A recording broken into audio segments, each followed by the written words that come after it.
조선의 19대 왕 숙종에게는 여러분도 잘 알고 계시는 두 여인이 있습니다.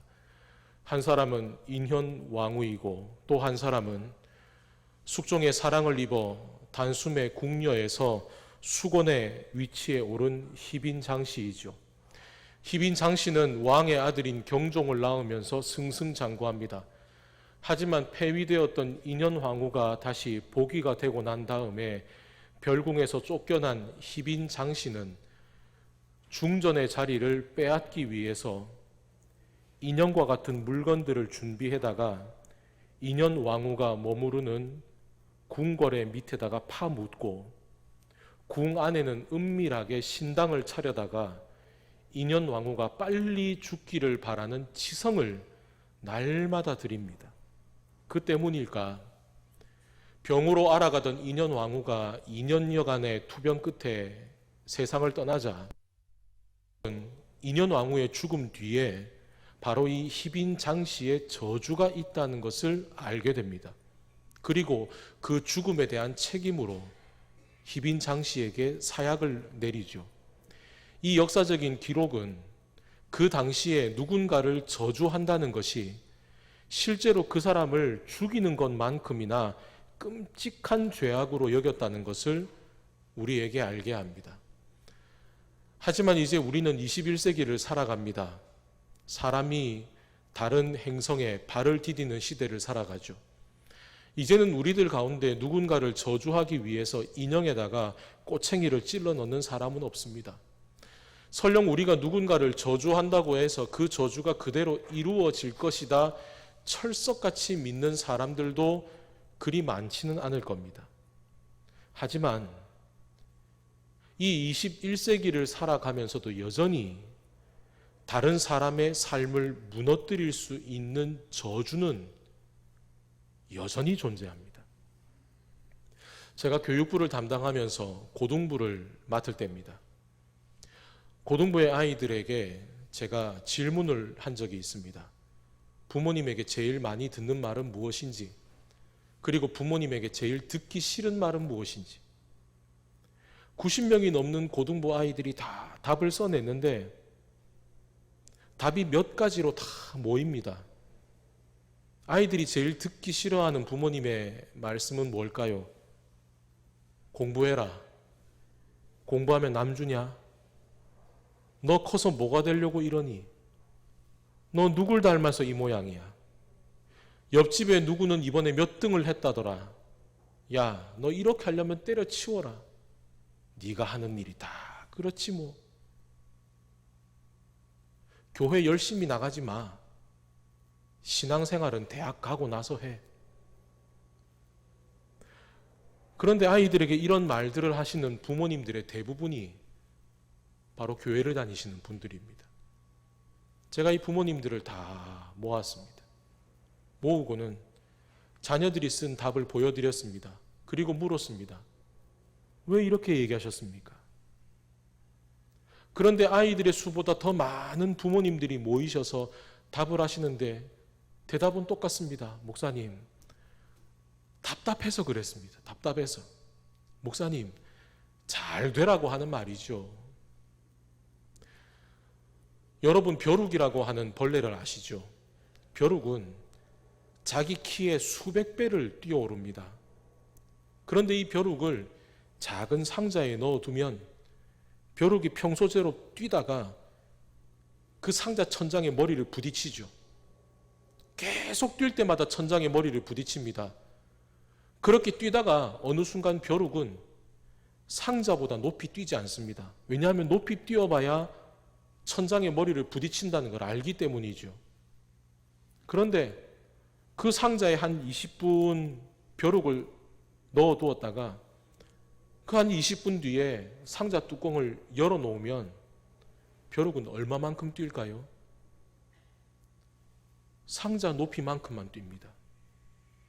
더 이상 머리 위에 천장이 없는데도 어느 순간 그 천장이 이제는 보이지 않는 막이 돼서 벼룩이 그 위로 뛰지 못하게 가로막고 있는 거죠. 제가 부모님들께 여쭈었습니다. 부모님들, 오늘 만약에 집에 가서 당신의 자녀들에게 무언가 말할 수 있는 기회가 딱 한 번밖에 주어지지 않는다면, 당신에게 당신의 자녀들에게 말할 수 있는 기회가 이제 한 번밖에 남아있지 않는다면, 여러분은 자녀들에게 무슨 말을 해주고 싶으세요? 여러분이라면 어떤 말을 해주고 싶으십니까? 여러분이 생각하는 답과 똑같습니다. 사랑한다, 고맙다, 미안하다, 너 정말 멋지다, 포기하지 마라, 하나님 열심히 믿어라. 제가 그 답들을 부모님들께 돌려드리며 부탁했습니다. 오늘 집에 가시면 공부해라, 너 왜 이 모양이냐, 이런 말 하지 마시고 지금 이 말을 그대로 해 주십시오. 잘 되라고 하는 말이 때로는 자녀들의 삶을 더 높이 뛰어오르지 못하게 만드는 저주의 창살이요, 보이지 않는 뚜껑이 되기도 합니다. 하물며 누군가가 잘못되기를 바라는 마음으로 그에게 쏟아내는 저주는 얼마나 무서운 것이겠습니까? 오늘 우리가 읽고 있는 이 본문의 말씀은 예수께서 12제자를 세우신 다음에 모여든 사람들에게 말씀하신 내용을 누가가 기록해 놓은 거죠. 이 내용을 마태도 똑같이 마태복음에 기록해 놓았습니다. 예수께서는 둘러선 사람들에 대해서 율법의 새로운 기준을 말씀하셨고, 마태복음에 보게 되면 누가복음에 기록되어 있지 않는 내용들도 기록이 되어 있습니다. 그 내용 중에 일부를 우리가 함께 화면을 보면서 우리 다 같이 읽어보도록 하겠습니다. 옛사람에게 말한 바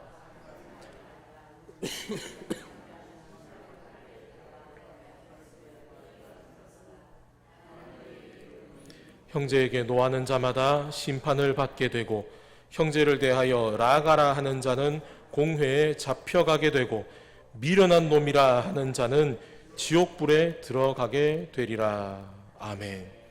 여러분, 사람의 생명을 빼앗는 것은 심판을 받아야 당연하지요. 그런데 예수께서 이렇게 말씀하십니다. 사람의 생명을 빼앗는 사람만 심판받는 게 아니라 형제에게 노하는 자도 심판을 받고, 형제에 대해서 라가, 야 이 멍청이야 라고 말하는 사람도 공회에 붙잡히게 되고, 미련한 놈이다 라고 말하는 자도 지옥불에 들어간답니다. 여기서 형제에게 노한다는 말은 무슨 의미일까?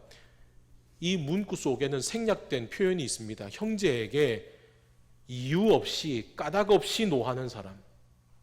내가 저 사람에게 화를 내는 것 자체가 잘못된 게 아니라, 화가 머리 끝까지 차 있는 사람은 어느 순간 누군가에게 화낼 만한 일이 있기 때문에 화내는 게 아니라, 그저 내 속에 있는 화를 습관적으로 그 사람에게 쏟아내는 사람이 있죠. 여러분, 아무리 예쁜 그릇도 쓰레기를 담으면 쓰레기통이 됩니다. 내 속에 필요 없는 쓰레기 같은 분노라는 감정을 다른 사람에게 쏟아내는 건 그 사람을 쓰레기통처럼 여기는 사람이죠. 그 사람도 심판받는다는 겁니다. 라가라고 하는 말은 멍청하다는 말입니다. 그러나 여러분, 하나님이 만드신 사람 중에 누가 멍청합니까? 그런데도 그 사람에게 대해서 너 바보야, 너 멍청이야, 너는 그것밖에 안 돼 라고 말하는 사람은 공에 붙들려 간다는 겁니다. 그리고 미련한 자, 이 미련하다는 건 그냥 너는 그것도 모르냐? 이 말이 아닙니다.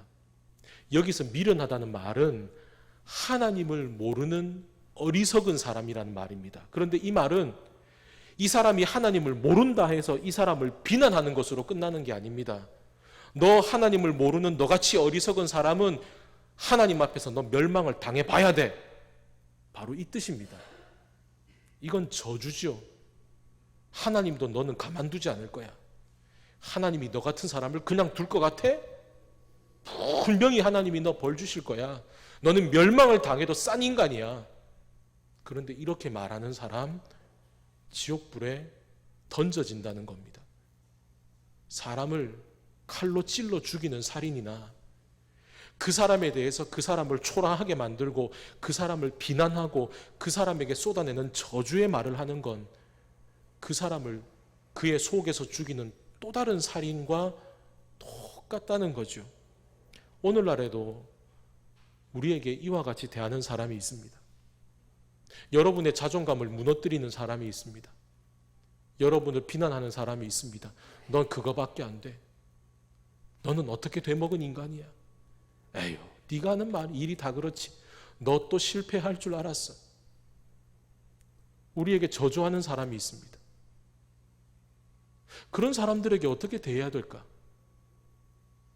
그런데 오늘 우리가 읽은 본문은 우리를 저주하는 사람에게 도리어 축복하라고 말합니다. 어떻게 이럴 수가 있습니까? 여러분, 우리에게 칼을 찌르고 해코지하는 사람만 원수가 아닙니다. 우리를 비방하고 우리를 비웃고 조롱하고 저주하는 사람 우리의 원수지요. 그런데 그런 원수 같은 사람에게 도리어 축복을 하랍니다. 한 주간 동안 말씀을 준비하면서 이게 제 안에 해결되지 않는 질문이었습니다. 주님, 어떻게 이럴 수 있습니까? 저는 못합니다. 어떻게 이렇게 할 수가 있습니까?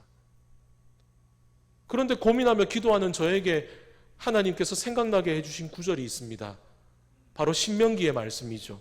우리 신명기 21장의 말씀을 함께 읽어보도록 하겠습니다. 사람이 만일 죽을 죄를 범함으로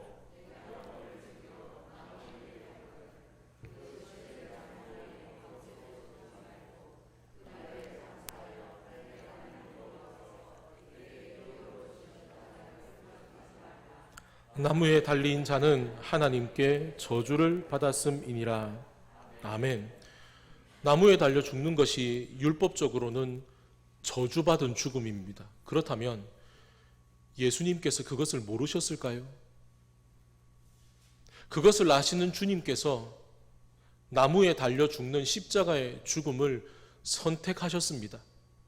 자신을 위해 선택하신 것이 아니라 죽을 수밖에 없는 우리를 위해 영원한 생명을 주시기 위해 예수님께서는 스스로 저주의 죽음을 선택하셨습니다.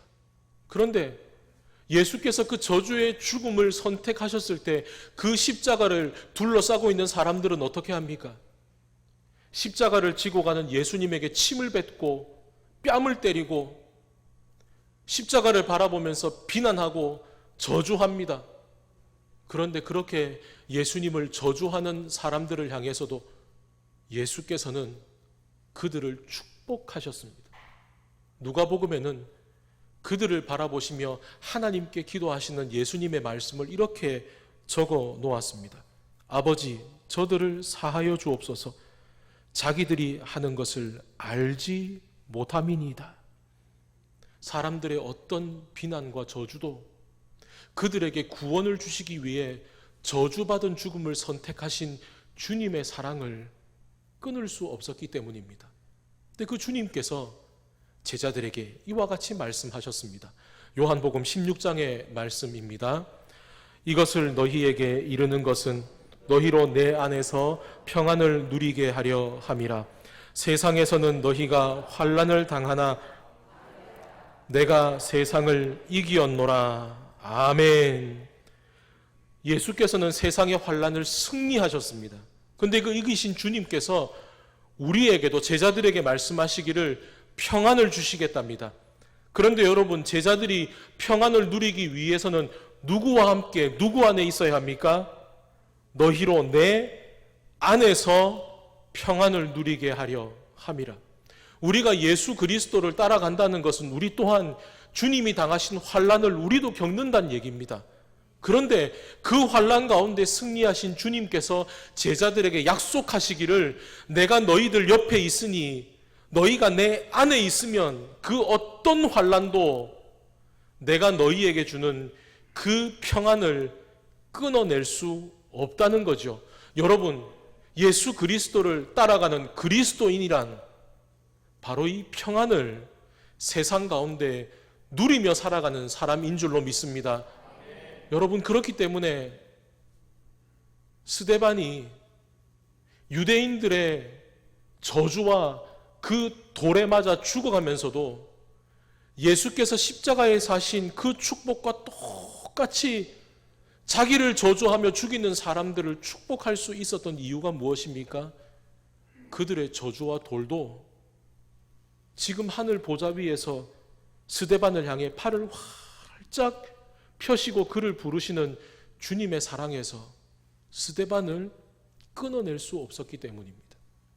그 스데반의 죽음을 목격한 사도 바울도 자기 자신 복음을 전하는 사도로 살아가기로 결단하고 복음을 전하기 위해 스스로를 죄수의 신분으로 만들었습니다. 그러나 그의 길이 어땠습니까? 때로는 자기의 동족인 유대인들이 사도 바울을 저주합니다. 때로는 예수님의 복음을 듣고도 이방인들 가운데 사도 바울을 저주하는 이가 있습니다. 그러나 사도 바울이 어떤 복음의 삶을 살아갔는지 사도행전의 맨 마지막 절은 이렇게 기록해 두고 있습니다. 우리 함께 읽어보시겠습니다. 바울이 온 이태를 자기 셋집에 머물면서 자기에게 오는 사람을 다 영접하고 하나님의 나라를 전파하며 주 예수 그리스도에 관한 모든 것을 담대하게 거침없이 가르치더라. 아멘. 사도행전은 예수님의 승천에 대한 기록으로 시작하지만 사도행전 9장에서부터 등장하는 사도 바울로부터 그 이후의 기록들은 거의 대부분 사도 바울이 중심이 되어서 기록됩니다. 한마디로 사도행전은 사도 바울이 주인공인 것이나 마찬가지라는 이야기입니다. 그런데 사도 바울의 삶을 곁에서 지켜본 누가가 사도행전의 마지막을 사도 바울의 죽음으로 마무리 짓는 것이 아니라 그가 로마에서 유배를 당하면서 끝까지 거침없이 담대하게 하나님 나라에 대한 복음을 전했다라고 하는 기록으로 사도행전을 마무리한 이유가 무엇이겠습니까? 사도로 살아간 바울의 삶이 그 어떤 조롱과 매임과 저주 가운데에서도 복음을 전하는 일에 결코 흔들리지 않았다는 것을, 그것이 바로 이 땅을 살아가는 사도의 삶이어야 한다는 것을 누가는 사도행전을 통해 우리에게 보여주는 것이죠. 그렇다면 어떻게 사도 바울은 그렇게 살아갈 수 있었을까? 사도 바울은 갈라디아서의 말씀을 통해 우리에게 이와 같이 이야기해 줍니다. 우리 함께 읽어보시겠습니다. 그리스도께서 우리를 위하여 저주를 받은 바 되사 율법의 저주에서 우리를 속량하셨으니 기록된 바 나무에 달린 자마다 저주 아래에 있는 자라 하였음이라. 아멘. 예수님께서 스스로 저주의 길을 걸어가셨습니다. 그러나 어떤 저주도 우리를 향하신 예수님의 사랑을 끊어낼 수 없었고, 예수께서는 도리어 그 저주를 깨뜨리심으로 우리의 삶을 또한 저주에서 깨뜨리시고 우리를 자유하게 하셨습니다. 그러니 여러분, 이 땅 가운데 그 어떤 저주가 우리를 넘어뜨릴 수 있단 말입니까? 이 땅 가운데 그 어떤 저주가 우리를 향하신 주님의 사랑을 끊어낼 수 있다는 말입니까? 잠언은 이렇게 말합니다. 잠언 26장입니다. 까닭 없는 저주는 참새가 떠도는 것과 제비가 날아가는 것 같이 이루어지지 아니하느니라. 우리 한 번 더 읽겠습니다. 까닭 없는 저주는 참새가 떠도는 것과 제비가 날아가는 것 같이 이루어지지 아니하느니라. 아멘. 여러분, 저주는 결코 우리를 흔들 수 없습니다. 여러분, 우리가 어떻게 우리를 미워하고 우리를 모욕하고 우리를 저주하는 자를 위해서 우리가 도리어 기도하고 축복할 수 있다는 말입니까? 하나님의 뜻대로 내어지지 않는 저주는 절대로 이루어지지 않기 때문입니다. 저는 이 잠언의 구절 속에서 예수께서 말씀하신 그 명령의 실마리를 찾기 시작했습니다. 여러분, 왜 우리가 우리를 저주하는 자에 대해서 우리가 도리어 축복할 수 있습니까? 그의 저주가 결코 내 삶에 아무런 영향을 미치지 못하기 때문입니다. 여러분, 우리 삶의 값어치는 사람들이 말하는 말에 의해서 결정되는 게 아닙니다. 우리의 삶의 값어치는 우리를 향하신 주님의 은혜의 값어치로 결정이 됩니다. 우리가 시장에서 물건을 살 때 어떻게 삽니까? 이거 10,000원어치 주세요. 아니면 이거 2kg만 주세요.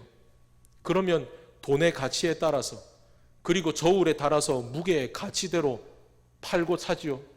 여러분, 우리 가치는 얼마입니까? 예수 그리스도께서 자신의 모든 것을 다 주어 우리와 바꾸실 만큼 우리의 값어치는 주님이 보시기에 소중하다는 사실입니다. 바로 거기에 열쇠가 있습니다.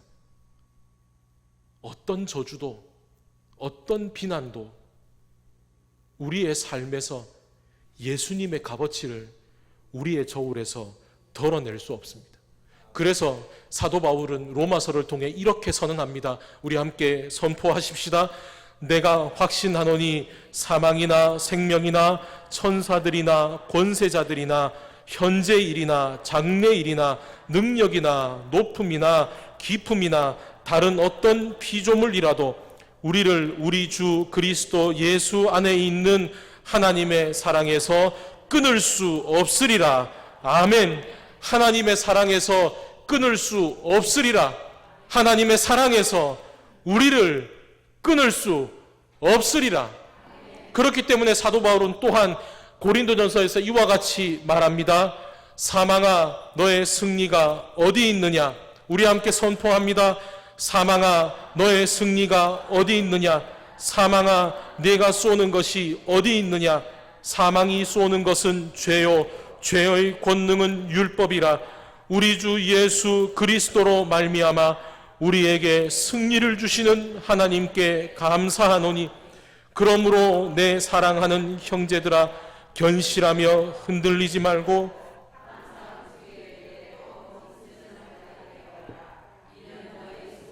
주 안에서 헛되지 않은 줄 알미라. 아멘.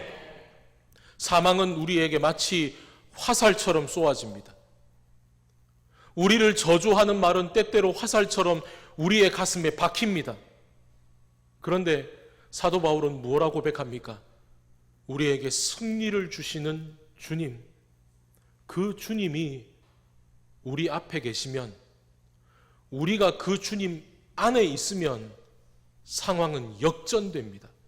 아무리 사망이 화살처럼 우리의 삶에 쏟아져 와도 주님께서 우리의 방패가 되시면 그 화살은 우리의 머리털 한 올도 상하게 하지 못합니다. 예수께서 12제자를 세우신 후에 따로 70인의 제자를 또다시 세우셔서 이 70명을 복음을 전하는 전도대로 마을에 파송하십니다. 그런데 이 70명의 전도대를 파송하시면서 그들에게 이와 같이 당부하셨습니다. 우리 함께 읽어보시겠습니다. 어느 집에 들어가든지 먼저 말하되 이 집이 평안할지어다 하라. 만일 평안을 받을 사람이 거기 있으면 너희의 평안이 그에게 머물 것이요 그렇지 않으면 너희에게로 돌아오리라. 아멘. 이제 전도대가 마을로 들어갑니다. 밥 한 끼 대접받기 위해서, 혹은 오늘 하룻밤을 의지하기 위해서, 혹은 복음을 전하기 위해서 누군가의 집에 들어갈 때 그 집의 평안을 선포하랍니다. 그런데 그 평안을 선포할 때 그 집에 있는 사람을 둘러보고, 아, 저 사람 축복을 받을 만한 사람이니까 내가 저 사람을 위해 축복해 줘야지. 저 사람 나에게 잘 대해 줬으니까 내가 저 사람을 위해 축복해야지. 이게 아니라 그 집에 누가 있든지 간에 그에게 평안을 선포하고 축복하라는 겁니다. 여러분, 우리를 저주하는 사람에 대해 축복할 수 있는 이유는 무엇입니까? 첫 번째는 그 저주가 우리에게 아무런 영향도 끼칠 수 없기 때문이고, 두 번째는 주님께서 우리가 저주의 사람이 되는 것이 아니라 축복의 사람이 되기를 원하시기 때문입니다. 어느 집에 들어갑니다. 그런데 그 집에 나를 비방하고 저주하는 사람이 있습니다. 내가 복음을 전해도 받아들이지 않는 사람이 있습니다. 그러나 먼저 그를 축복합니다. 예수께서 무엇라 말씀하십니까? 그가 평안을 받을 만한 사람이면 그 평안이 그에게 갈 것이지만 그가 그 평안을 누릴 만한 자격이 없는 사람이라면 그 평안이 마치 부메랑처럼 너에게로 돌아올 것이다. 여러분, 저주가 오고 가면 그 자리엔 뭐가 남을까요? 저주만 남습니다. 그러나 누군가가 저주하는데 그 저주를 축복으로 받으면 그 자리엔 뭐가 남을까요? 축복이 남습니다. 그 축복을 누가 누립니까? 그 축복을 받을 자격이 있는 사람이 누립니다. 그래서 예수께서 우리에게 축복하라고 말씀하십니다. 저주에 둘러싸인 인생이 아니라 너의 입으로 선포하는 그 축복을 온전히 누리고 살아가는 인생이 되라고 말입니다. 예전에 저희 가족이 살던 사택 중에 넓고 좋은 사택이 있었습니다. 얼마나 넓고 좋은지 지내기가 너무 편합니다. 그런데 안 좋은 게 딱 하나 있습니다. 윗집에 사는 이웃입니다.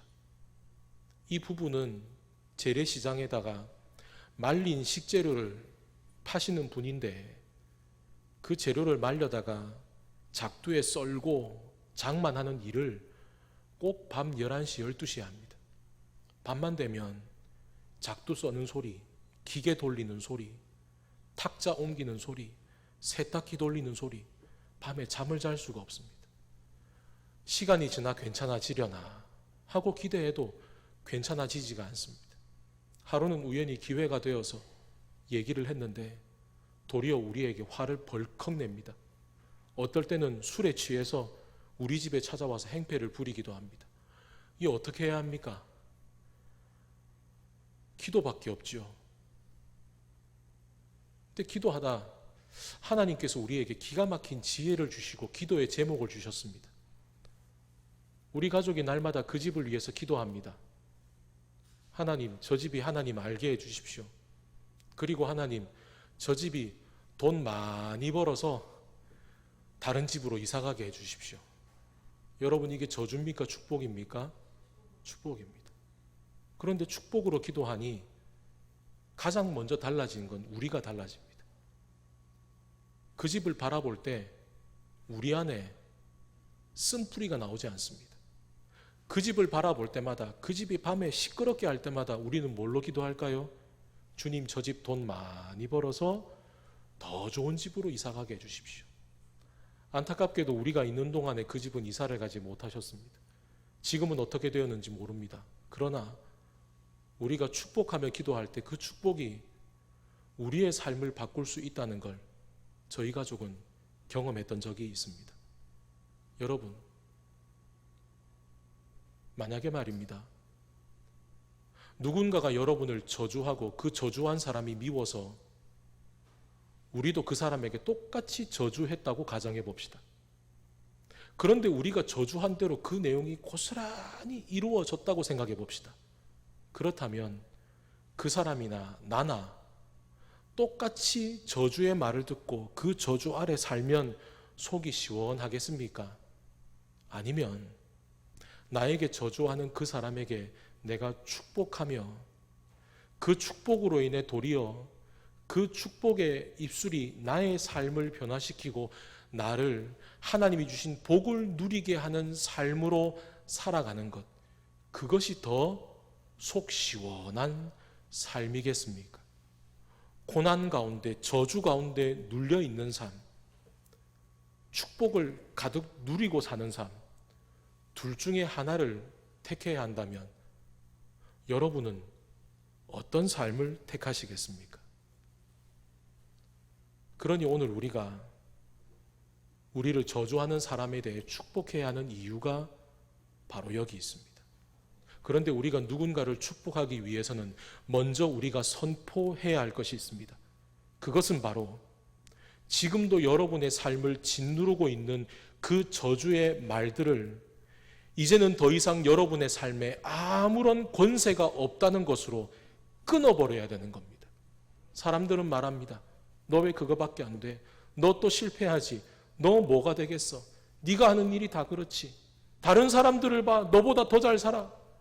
너는 왜 이 모양이야? 너 왜 그렇게 생겼니? 너 참 초라하구나. 넌 참 불쌍한 인생이야. 그런데 그런 말들에 대해서 여러분 선포하셔야 됩니다. 너의 그 말은 더 이상 나에게 아무런 권세가 없다. 사단이 나에게 쏟아붓는 그 사망의 화살은 더 이상 내 심령 가운데 어떤 것도 행할 수 없다. 주님께서 방패되셔서 그 화살을 막으시고 하나님의 뜻대로 이루어지지 않는 저주는 절대로 내 삶 가운데 이루어지지 않을 것이다. 여러분 선포하셔야 됩니다.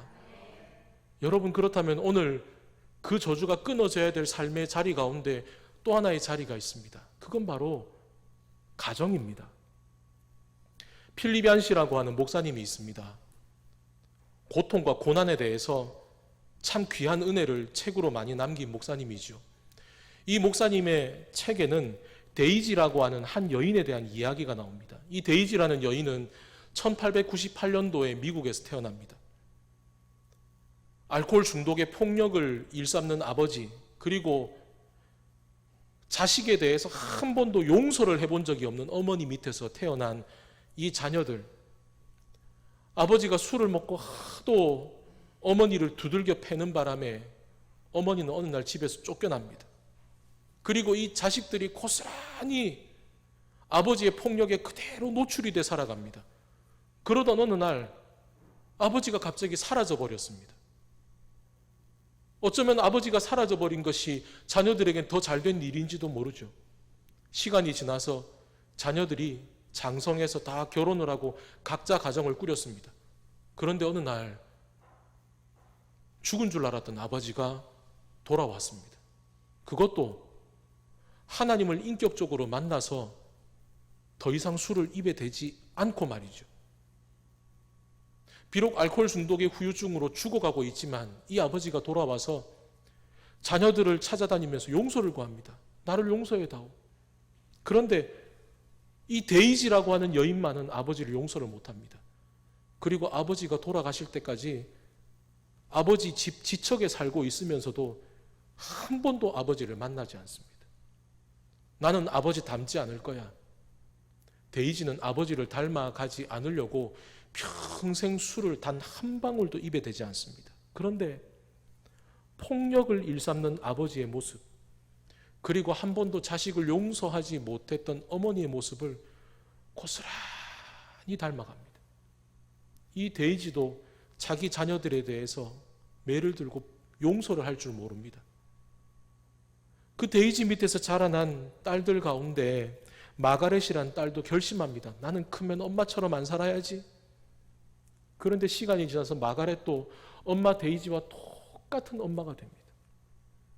자기 자식들 가운데 지독하게 사춘기를 겪으면서 반항하던 아들 마이클을 집에서 쫓아내버립니다. 나가! 너 같은 자식은 필요 없어. 그리고 26년 동안 아들을 만나주지 않습니다. 그런데 이 마가렛이란 여인은 매일마다 성경을 읽는 독실한 기독교인입니다.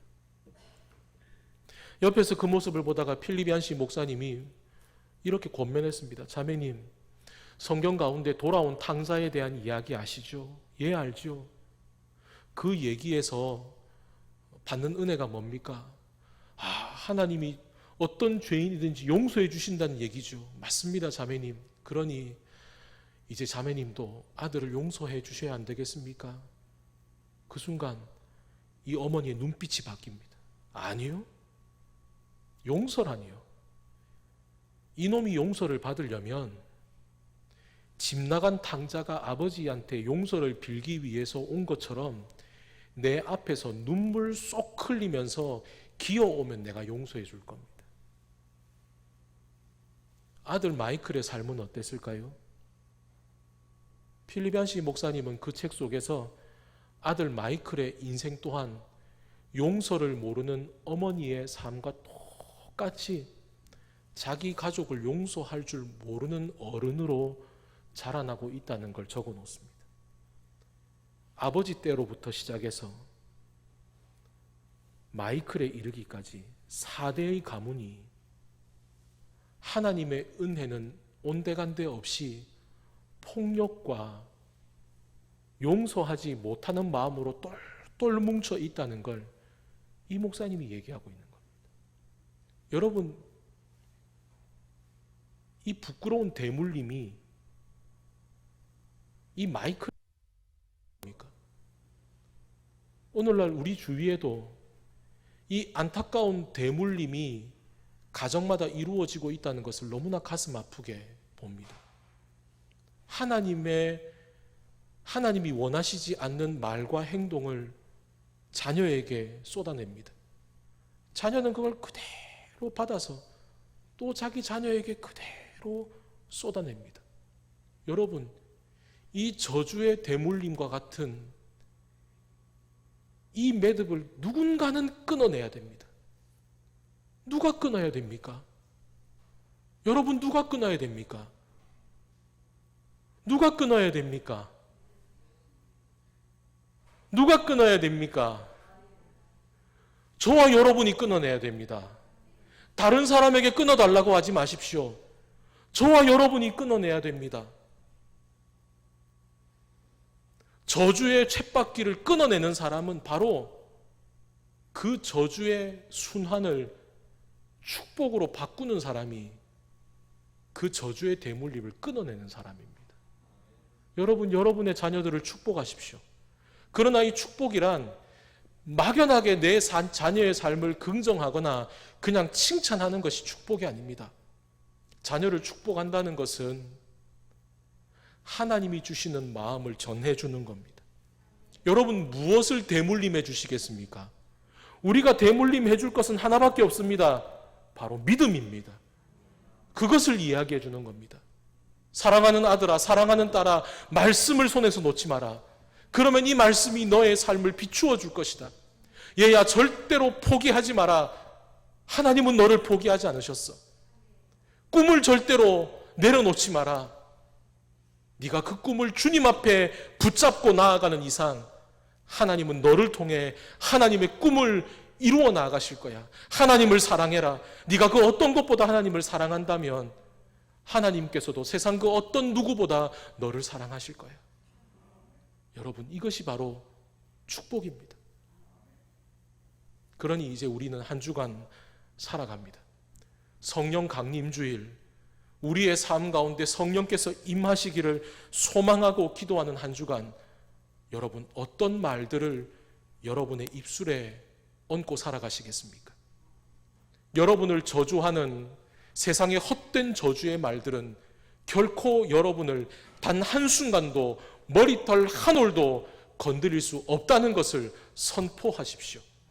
그리고 하나님이 여러분에게 축복하라 하실 때 그 축복을 통해 저주의 굴레에서 벗어나 축복의 삶을 누리는 삶을 살아가십시오.